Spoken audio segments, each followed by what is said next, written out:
በሃይማኖት ጽናት ለተተከለ ሰው መታወቂያ ጽድቁ ፍሬ ትሩፋት ነው። ሰነፍ በእምነት ብቻ ብርቱም በምግባር እድናለው የሚል ከቶ ከሰው አይኖር። እምነትና ምግባር የተባበሩለት ንዑር ነው ክቡር በአገር ሰማያዊ።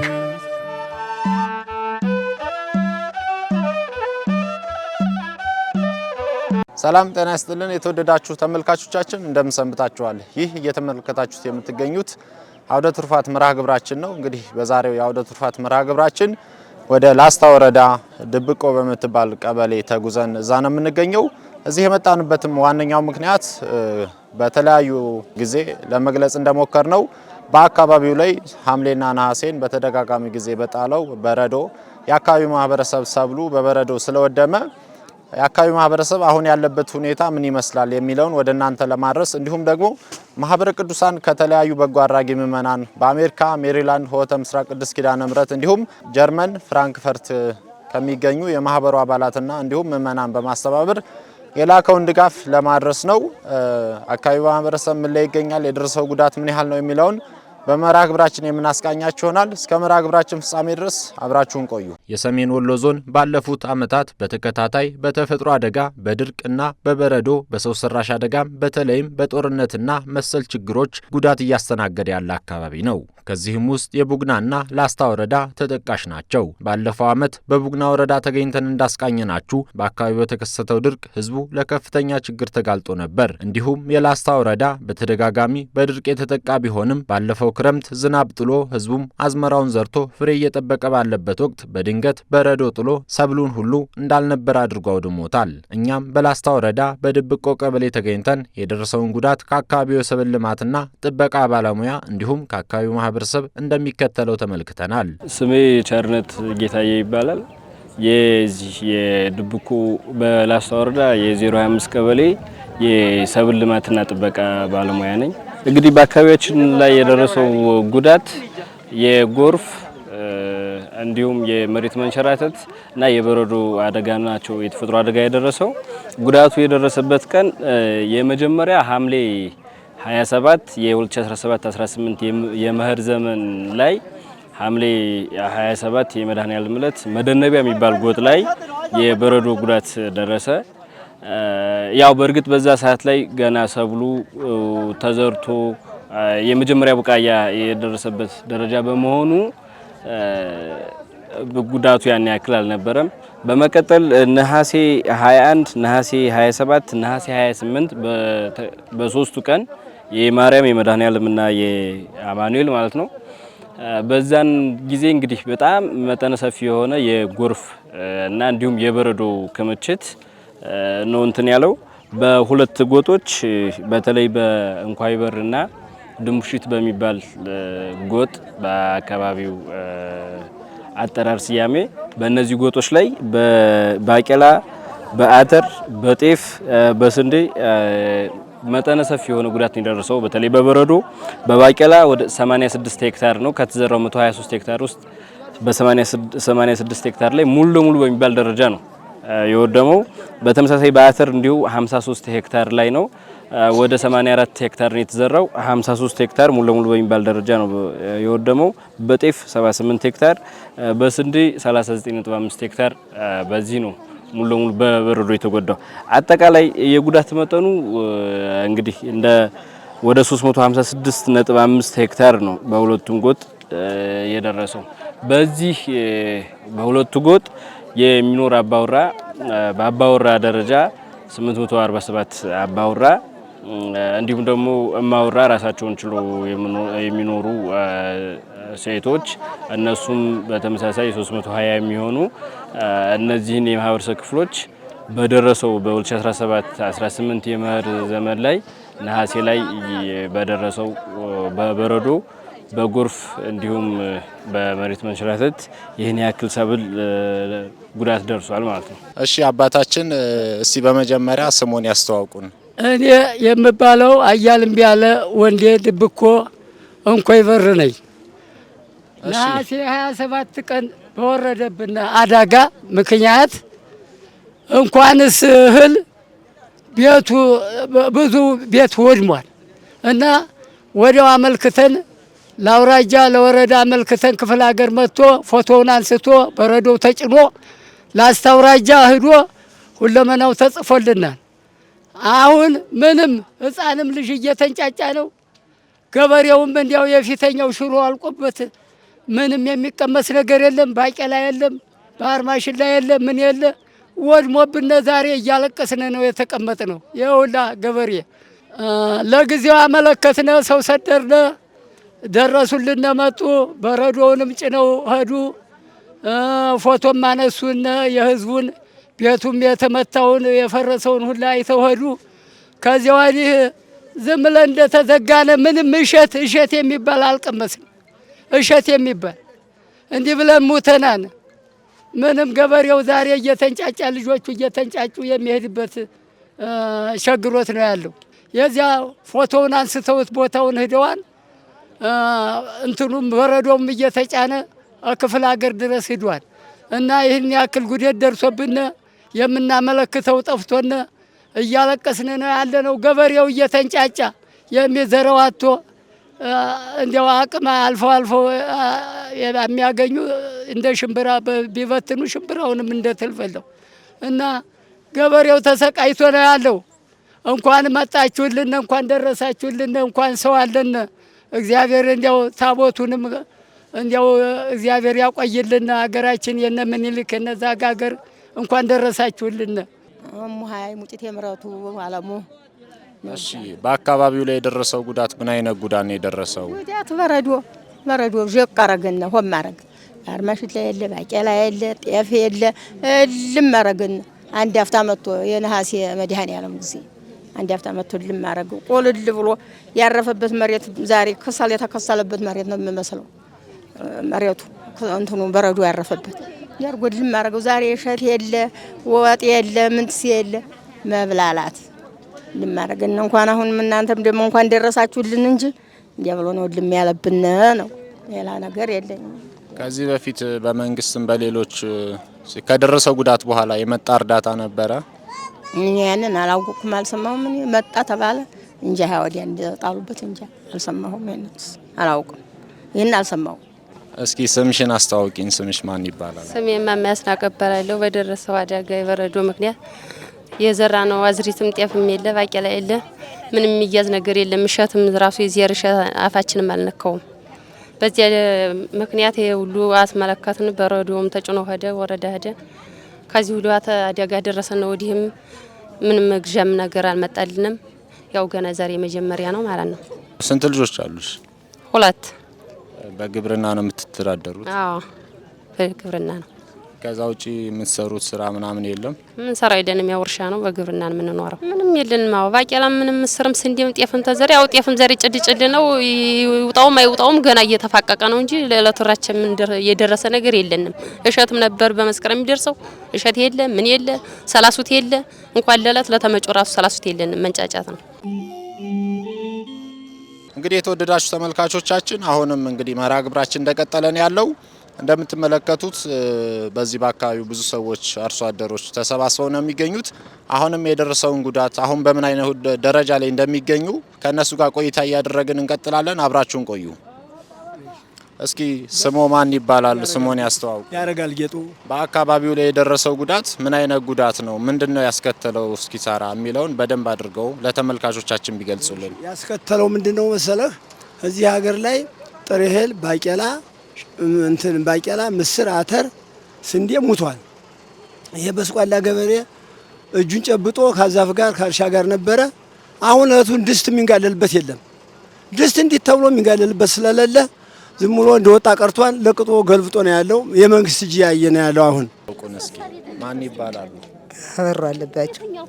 በረዶ ደበደበን። ምስሩ፣ ባቄላው፣ ባህር መሽለው ጤፉ አልቀረም ቅጥቅጥ አድርጎት አሁን እሸት የለም ባዶ ነው በረዶ። ከዚህ በፊት እርዳታ ጉዳቱን ተከትሎ እርዳታ ያመጣ ሰው አለ?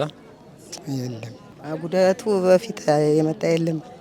ፊት ሳንመታ ነው ወደዚያ ይተሰተናል በሰኔ። አፈ መምህር ካሳ ቸኮለ ይባላል። እዚሁ አካባቢ? አዎ እዚሁ ነው። እዚሁ ቤተክርስቲያን አገልጋይ ነው። እዚሁ ነኝ። የደረሰበት ጉዳት እንዴት ነው ብትሉ መከራውን አይቶ አርሶ ምርት አገኛለሁ ሲል በነሐሴ በ27 በ28 በረድ ነው። በረድ መጥቶ ጠቅላላው የለም አገር የለም ጭራሹን ሙቲት ያለ ነው። ሙቷል፣ አብቅቷል። እጅም ይገባው የለም። ጤፍም የተባለ በቃ እንትን ብሏል። አሁን እንደገና እየሸለለ ዝም ብሎ ፍሬ ቢስ ነውና ስለዚህ አሁን ገበሬው በችግር ላይ ዝም ብሎ እንደወደቀ ነው ያለው። በችግር ላይ ነው ያለው። አሁን ላጨዳው እንኳን አስተጫጨድ ያነኑ እንዳይል እንደ ሽላላ ሆኖ አስቸግሮት ነው ያለው። ዝም ብሎ ምን የሚሰራው ነገር የለምና ስለዚህ ችግሩ በጣም የተባባሰ ነው። በተለይ የድብኮ የተባለ ሀገር በዚህ እንኮይ ብር የሚባል ሀገር ጭራሽ በተለይ ሞተ ነው ሙቲት ያለ ነው እና ስለዚህ ነው ችግሩ ይሄ ነውና ባቄላ አተር ምንም ነገር የለም ጭራሽ እንኳን ሌላ በቆሎ የሚባልለት እንኳን የሚደርሰው ቅድሚያ የሚደርሰው እሱ በቆሎ እንኳን የለም ጭራሽ ስሩን ነቅሎ የሄደ ነው እና ስለዚህ ይሄ ነው ችግሩ። ልጆች ቤተሰቦች አሉ ልጆች መቱን ናቸው በሙሉ እነሱም እንደዚሁ ነው። በቃ ያው መቼም መቱን እንደተመታ የሆነ ስለሆነ ነው። እኔ ግን ባለቤቴ ሞታ መንኩሼ ግን ግብርናዬን አልተውኩም። በግብርና ነው አሁን የምሰራው፣ በግብርና ነው የምተዳደረው። አዎ እንደዚያ ነው እና ይሄ ነው። አደጋው ከተከሰተ በኋላ እንደ ባለሙያ ማህበረሰቡን ከማገዝ አንጻር ምን አይነት ስራዎችን ሰራችሁ ስንል በላስታ ወረዳ የድብቆ ቀበሌ የሰብል ልማትና ጥበቃ ባለሙያ የሆኑትን አቶ ቸርነት ጌታዬን አነጋግረናል። ያው እኛ እንግዲህ ባለን አቅም መፍትሄ ብለን የወሰድነው የመጀመሪያው ያው የችግሩን መጠን በእግድ ዘመቻ ቀበሌ ላይ ያለውን ግብረ ኃይል አቋቁመን ሰዎች መርጠን ሰብካ ጉባኤንም ታሳቢ ባደረገ መልኩ ግብረ ኃይል አቋቁመን በቦታዎቹ ዙረን የደረሰውን ጉዳት ተመልክተናል፣ አይተናል። ያው አካባቢያችን በእርግጥ የሰላም እጦት ስላለበት በዋነኝነት ችግሩን ቶሎ በሚባል ደረጃ በተለያዩ ማህበራዊ ሚዲያ በመጠቀም ለወረዳው ቅድመ ማስጠንቀቂያ የስራ ሂደት ለላስታ ወረዳ ግብርና ገጠር ልማት ጽሕፈት ቤት ለምግብ ዋስትና የስራ ሂደት በዋነኝነት ጉዳዩ እነሱን የሚመለከት ስለሆነ ለዛ አድርሰናል። እንዲሁም ደግሞ ለወረዳው ስትሪም ኮሚቴ ጭምር ሁሉ በግልም እንትን ብለናል።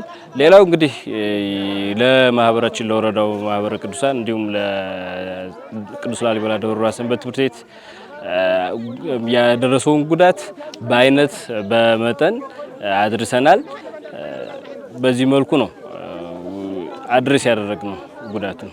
ማህበረ ቅዱሳን ከአሜሪካ ሜሪላንድ ሆተ ምስራቅ ቅዱስ ኪዳነ ምሕረት ቤተክርስቲያን ምእመናን እንዲሁም ከጀርመን ፍራንክፈርት ከተማና አካባቢው ከሚገኙ ምእመናንና የማህበረ ቅዱሳን አባላት ባገኘው 1.5 ሚሊዮን የገንዘብ ድጋፍ ሰብላቸው ለወደመባቸው በአካባቢው ለሚገኙ 613 ሰዎች የምግብ ድጋፍ ያደረገ ሲሆን በዋናው ማዕከል የሙያተኞቹ ዋና ክፍል ምክትል ኃላፊ የሆኑት አቶ ጌታውን ፀሐይ በድጋፍ ርክክብ ወቅት ተገኝተው ህብረተሰቡን አጽናንተዋል። እንግዲህ የእናንተን ጉዳት ሰምተናል።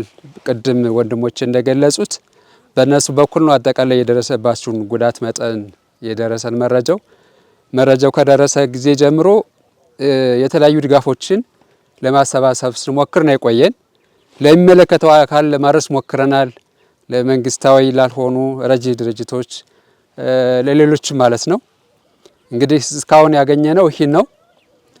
ቅድም ሲገለጽ እንደነበረው በአሜሪካን ሀገር ሜሪላንድ ሆተ ምስራቅ ቤተክርስቲያን ያሉ ምእመናን በአውሮፓ ማዕከል ጀርመን ፍራንክፈርት የማህበረ ቅዱሳን አባላትና ምእመናን በጋራ ሆነው ነው ከ1.5 ሚሊዮን ብር በላይ ገንዘብ በእነሱ ድጋፍ ነው ይሄ የተገዛና እንደው ማድረሻ ቅድም ወንድሜ እንዳለው ለአዝመራ ማድረሻ የሚሆን እና ለሚቀጥሉት ሌሎች ረጂ ድርጅቶች አካላት ለነሱ መንገድ መጥረጊያ የሚሆን ነገር ነው ይዘን የመጣን። እንግዲህ እዛ ያሉት ምእመናን ወንድሞቻችሁ ልጆቻችሁ ናቸው፣ እንድታመሰግኑልን እንጠይቃለሁ። በእውነቱ እንግዲህ እኛ ኦርቶዶክሳውያን በተለይ ማህበረ ቅዱሳን እስካሁን ሲያደርግ የነበረው ገዳማት ላይ አብነት ትምህርት ቤት ላይ ነው። አብነት ትምህርት ቤት እንዳይበተን ገዳማቱ እንዳይዘጋ ያቅሙን ሲያደርግ ነው የቆየ። አሁንም እያደረገ ይገኛል። እንደዛ አይነት ተፈጥሯዊም ሰው ሰራሽ አደጋዎች ሲከሰቱ በተለይ ገዳማውያንና አብነት ተማሪዎች እንደሌላው ማህበረሰብ ትኩረት ሰጥቷቸው ያለችው እንኳን እርዳታና ድጋፍ አይደርሳቸውም። ታውቃላችሁ አይደለ? አይደርሳቸውም እና በጣም እየተጎዱ ነው እነሱም ጭምር ማለት ነው። እዚህ ብዙ ማህበረሰቡ ያለው መንግስት በተመሳሳይ ሌላው መረጃ ድርጅቶች የተወሰነ ትኩረት ለመስጠት ይሞክራሉ። ገዳማውያን መነኮሳት እናቶችና አባቶቻችን ግን እንደዛ አይነት ትኩረት ሰጣቸው አይደለም። አብነት ትምህርት ቤት የለም ማለት ሃይማኖት የለም ማለት ነው አይደለ? ቤተክርስቲያን የለችም ማለት ነው። ያለ ሃይማኖት ደግሞ ሰው መኖር አይችልም። የኛ የመጨረሻ ሀብታችን ይሄ የምናየው መሬት ወይም አዝመራ ምናምን አይደለም፣ ሃይማኖታችን ነው ሀብታችን። በኋላም ወደ ተጠርንበት ዓለም ስንመለስም ይዘነው የምንሄደው ሃይማኖታችን ነው አይደለም እንዴ? ሃይማኖት ብቻ ነው የሚከተለን። ይሄ የለበሱት ልብስ አይከተለኝም አይደለ? የሚከተለኝ ሃይማኖቴ ብቻ ነው። እና በእንደዚህ አይነት ተፈጥሯዊና ሰው ሰራሽ አደጋዎች መካከል ሲከሰቱ ሃይማኖትን መጠበቅ የሚመጣውን መቀበል ያስፈልጋል። ተግባብተናል? የሚመጣውን መቀበል ሃይማኖትን ደግሞ መጠበቅ ያስፈልጋል። እናንተን ቀድሰው የሚያቆርቡ የሚያጠምቁ አባቶች ካህናት ደግሞ እነሱ እንዳይራቡ እንዳይጎዱ እነሱንም ማየት ያስፈልጋል። ለእነሱም ማሳሰብ ያስፈልጋል። የእነሱንም መረጃ ማድረስ ያስፈልጋል ለሚመለከተው አካል ማለት ነው። እኛ ስራችን ስለሆነ እንከታተላለን። በተለይ ደግሞ ገዳማትና አብነት ትምህርት ቤትን ስራችን ነው እንከታተላለን። ከዛ ባለፈ ደግሞ የእናንተም ድርሻ ስለሚኖር እሱን አደራ ማለት እንፈልጋለን። ዛሬ ያመጣናት ለማድረሻ ስለሆነ ወደፊት ሌሎች ድርጅት አካላት የሚቀጥሉ ይሆናሉ። እኛም መልእክታችን እናስተላልፋለን። አሁን ሀገሪቱ ያለችበት ሁኔታ ሁላችንም እናውቃለን። በብዙ ሰው ሰራሽ በብዙ ተፈጥሯዊ አደጋዎች በተለያየ የሀገሪቱ ክፍል ላይ ብዙ ማህበረሰብ የተጎዳ ነው። በብዙ ማለት ነው። እና በተለየ ቦታ እንሄዳለን። እኛ እንዲህ አይነት ድጋፎችን ይዘን እንሄዳለን። በምስራቅም በምዕራብም በደቡብ በሰሜንም የሀገሪቱ ጫፍ እንንቀሳቀሳለን። እና ብዙ ነው የሚጠይቀን፣ ብዙ ስራ ይጠይቀናል። እና መልእክት ማስተላለፍ የምንፈልገው ሁሉም ኢትዮጵያዊ የዓለም አቀፍ ማህበረሰብ ፊቱን ወደ እነዚህ ማህበረሰቦች እንዲያዞር እርዳታ ጥሪያችንን እናስተላልፋለን። እዚህ ያለን ማህበረሰቦችም ያደግንበት የኖርንበት የመረዳዳት ባህላችንን የእድር ትውፊታችንን መጠቀም ያስፈልጋል። መቼም ይህን ለእናንተ ማለት ትንሽ ያስቸግራል አይደል እንዴ? ለብልህ አይነግሩ ነው የሚባለው አይደለ? አይደል? ስለዚህ ስንኖር በህብረት ነው የኖር ነው። በእድር በሰንበቴ ነው የምንኖረው። ያለው ለሌለው እያካፈለ እያቃመሰ ነው የሚኖረው አይደል እንዴ? መቼም በዚህ ሁላችንም ያለፍንበት ነው። እኛ ከናንተ የተማርን ነን፣ የናንተ ልጆች ነን።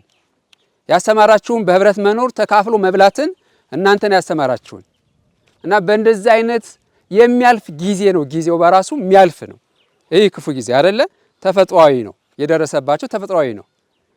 እግዚአብሔርን አምናችሁ ዘር የዘራችሁ አይደል እንዴ? ስትዘሩ አይደል?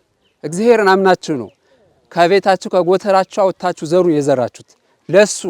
ለሱ አሳልፋችሁ የሰጣችሁት እና እምነታችሁን በሱ ላይ ጥላችሁ ያላችሁን እንግዲህ የሚመጣም ነገር እስከሚኖር ድረስ ያላችሁን እየተካፈላችሁ አንተ ትብስ አንቺ ትብስ እየተባላችሁ እንደዚህ አይነት ጊዜዎችን ማሳለፍ ያስፈልጋል። አደራችሁን። ይህን መልእክታችን ነው። የቤተክርስቲያን መልእክት ነው ይሄ እና ተረዳዱ። ያላችሁ መባባስ ያስፈልጋል፣ መነጋገር ያስፈልጋል። ምናልባት የተለያየ ቦታ ልጅ ያላችሁ ያስተማራችሁ ካላችሁ በተመሳሳይ ልጅ ሌላቸው ላላስተማሩት ጧሪ ገዳፊ የሌላቸው እናቶች አባቶች ካሉ ለነሱ ማሰብ ማዘን ያስፈልጋል እና በማዘን በፍቅር ነው የሚታለፈው። እንደዛ አይነት ደግሞ ክርስትና ፍቅር ነው አይደል እንዴ? ፍቅር ማለት የባልንጀራን ጎዶሎ መሙላት ማለት ነው። እናንተ አሁን ለጊዜው ከፍተታችሁ ጎደላችሁ በበረዶ የተመታ አዝመራችሁ አይደል እንዴ? በጎርፍ የተመታ አዝመራችሁ፣ ቤታችሁ፣ እንስሳቶቻችሁ ናቸው። ስለዚህ የባልንጀሮቻችሁን የጎረቤቶቻችሁን እንደዛ አይነት ክፍተቶችና ጉድለቶችን እንድትሞሉ ማሳሰብ እንፈልጋለን። የኢትዮጵያ ኦርቶዶክስ ቤተክርስቲያን ማህበረ ቅዱሳን የሚችለውን ሁሉ ድጋፍ ያደርጋል። በዚህ የሚያቆም አይደለም። ይሄ የመጀመሪያ ነው። እግዚአብሔር እንዳስቻለና እሱ እንደፈቀደልን መጠን የሚቀጥል ይሆናል እና አደራችሁን በጸሎታችሁ ደግሞ አስቡት። ማህበሩንም ቤተክርስቲያንም በጸሎታችሁ እንድታስቡን አደራ እንላለን። እግዚአብሔር ይስጥልን። ከዋናው ማዕከል በተጨማሪ በማህበረ ቅዱሳን የላሊበላ ወረዳ ማዕከል ሰብሳቢ እና የወረዳው የግብርናና እንዲሁም የምግብ ዋስትና ቅድመ ማስጠንቀቂያ ባለሙያዎች ተገኝተው ማህበረሰቡን ያጽናኑ ሲሆን እርዳታውን ላደረጉ ምዕመናን እንዲሁም ማህበረ ቅዱሳንን በማመስገን የደረሰው ጉዳት ከፍተኛ ስለሆነ ቀጣይ እርዳታዎች እንዲቀጥሉ ሲሉ ጥሪ አቅርበዋል። አለሙ ደጀን ባላለሁኝ የላሊበላ ወረዳ ማዕከል ማህበረ ቅዱሳን ሰብሳቢ ነኝ። ምንድነው ይሄ ድጋፍ እንግዲህ እንደሚታወቀው ባለፈው አመት 2017 የአይና ቡግና ከፍተኛ ጉዳት ደርሶበታል ተብሎ በሚዲያም በተለያዩ ድጋፎችም ማህበሩም ማህበረ ቅዱሳን ከዋና ማዕከል አንስቶ እስከ ወረዳ ማዕከል ድረስ የተለያዩ ድጋፎችን በማሰባሰብ አይና ቡግና ላይ ድጋፍ አድርጎ ነበረ። በዛ መሰረት እንደ ላስታ ወረዳ ደግሞ ከፍተኛ ጉዳት ደርሶበታል በሚል አሰባስበን መረጃውን ወደ ዋና ማዕከል ልከን ነበረ። በዛ በተላከው መረጃ መሰረት እንደዚሁም ከፍተኛ ጉዳትም ስለነበረ ከዛ ከጉዳቱ እንደገና በተጨማሪ ደግሞ የናንተ ይሄ 3 ነው 4 ቀበሌ ተከታታይ እስከ ላሊበላ ድረስ ያለው በከፍተኛ በበረዶም በተለያየ ተፈጥሯዊ ጉዳት ደረሰበት። ይሄንን መሰረት በማድረግ ወደ እናንተ ድጋፉ እንዲመጣ ሆኗል ማለት ነውና ይሄንን ድጋፍ ደግሞ ለቀጣይም በዚህ ብቻ የሚበቃ አይደለም። ይሄ በጣም ትንሽ ሰዎችን ነው የሚያሳትፈው። ኦልሞስት ወደ 500 ሰው አካባቢ ነው አሁን እናንተ። ከዚህ አንፃር ይሄን ያክል ከፍተኛ ህብረተሰብ ነው ደግሞ እዚህ ያለው ጉዳትም የደረሰበት። ይሄንን ወደፊት የሚጠብቁ ሌሎች ድጋፍ ሰጪ ድርጅቶች እንዲደግፉ እንግዲህ የመጀመሪያ ይሄ ለናንተ ማሳያ የሆነ ነው የሚሄደው ማለት ነው። ወደፊት ግን ከፍተኛ የሆነ ድጋፍ እንደሚያስፈልግ የሚያሳይ ነው። ከፍተኛ የተፈጥሮ አደጋው በደረሰው መሰረት ስለዚህ ይሄንን እናንተም እንደተባለው ቀደም እየተደጋገፋችሁ መሄድ አለባችሁ።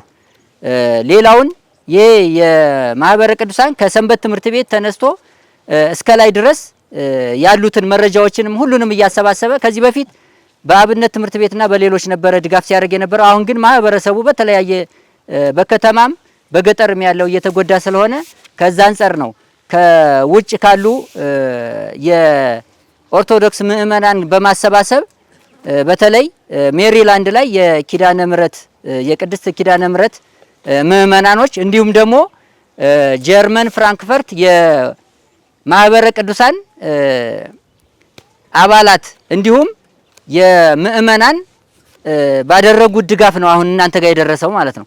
ለቀጣይ ይሄ በዚህ ብቻ ላይ ቆም ይችላል። ሌሎች ደጋፊዎችም ሊሄዱ ስለሚችሉ እናንተም ይሄንን በዚህ ተደግፈናል ብላችሁ ምናልባት እንትን እንዳትሉ ብዬ ነው። ማለት ትንሽንሽ ድጋፏ ይችን ድጋፍ ግን አትበቃንም ብላችሁ እንትን ማለት ሳይሆን ያለና የሌለውን እዛው መረዳዳት እንዳለባችሁ ይሄንን ማወቅ አለባችሁ የሚል ነው። አመሰግናለሁ። ያው ጌትነት ነው የምባለው ታውቁኛላችሁ። ከወረዳ ቅድመ ማስጠንቀቂያ ምግብ ዋስትና ውስጥ ነው። ይሄ እንግዲህ ያው እንደምታውቁት በዘንድሮ ዓመት ያው ክረምቱ ትንሽ ከበድ በማለቱ ምክንያት ብዙ ቀበሌዎች ተጎድተዋል።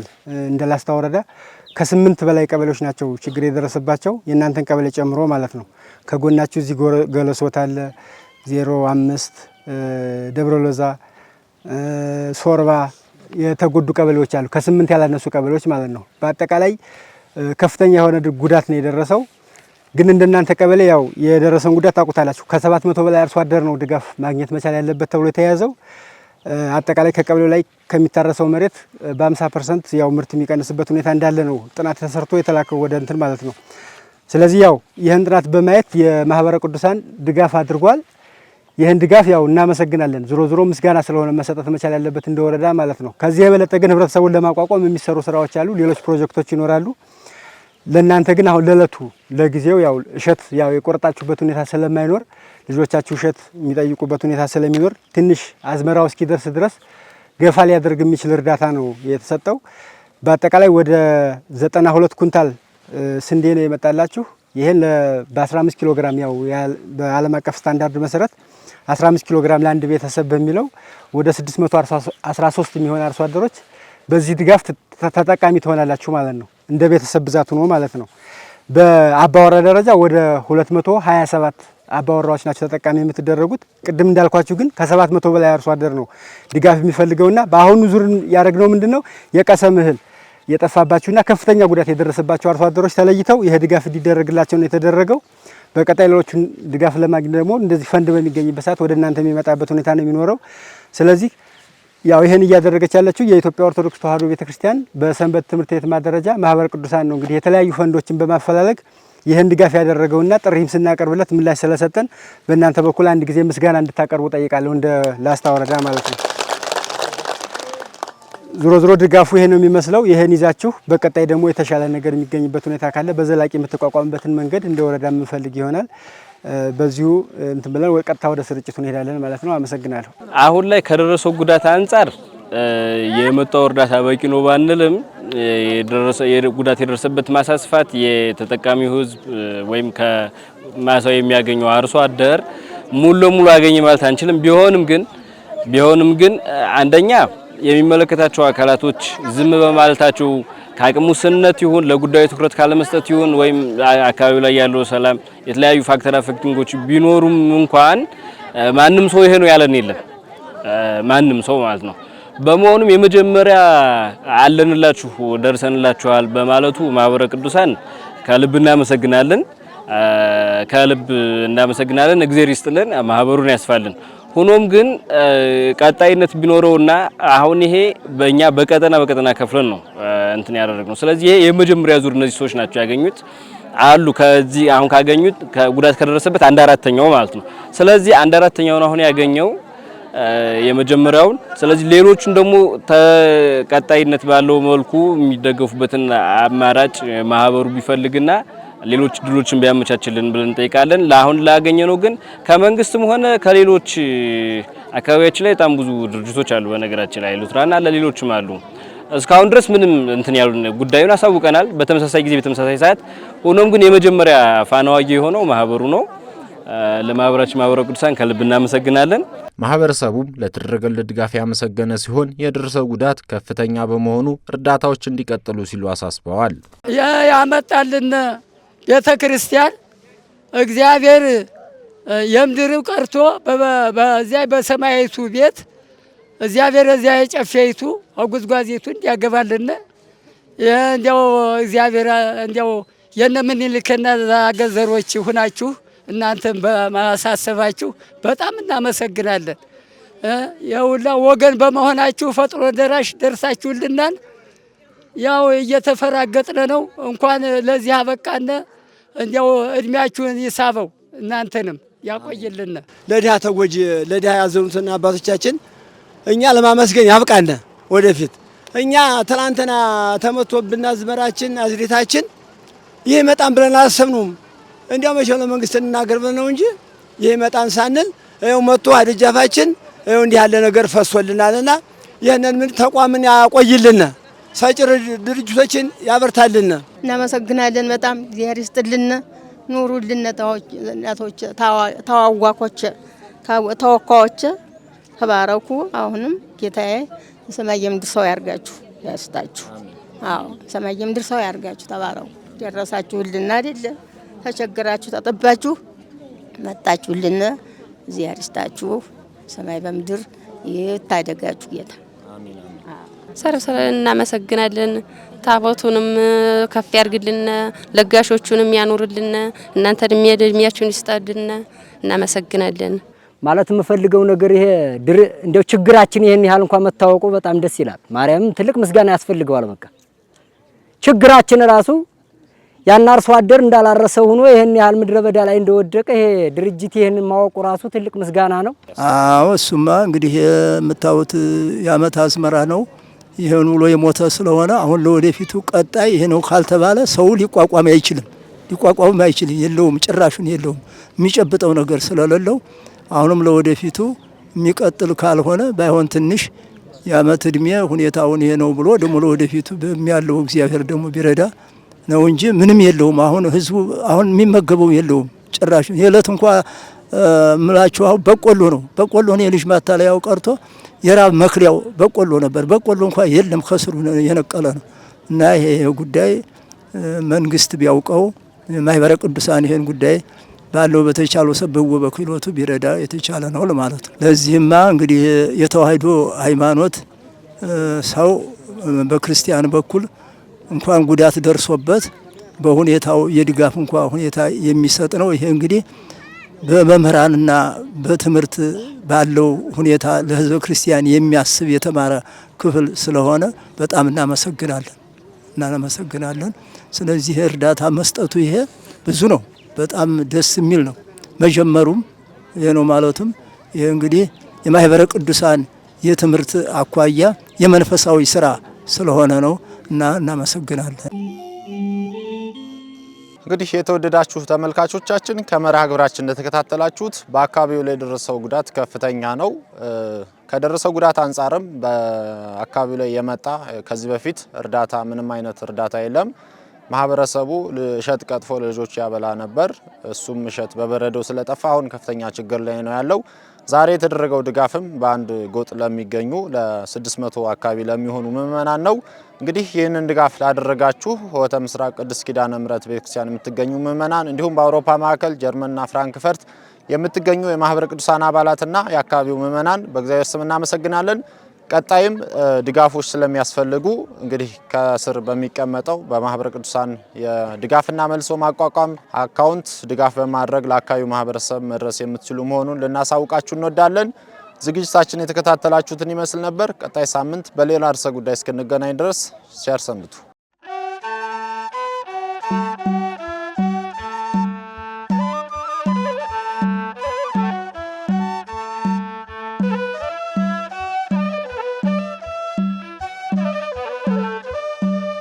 በሃይማኖት ጽናት ለተተከለ ሰው መታወቂያ ጽድቁ ፍሬ ትሩፋት ነው።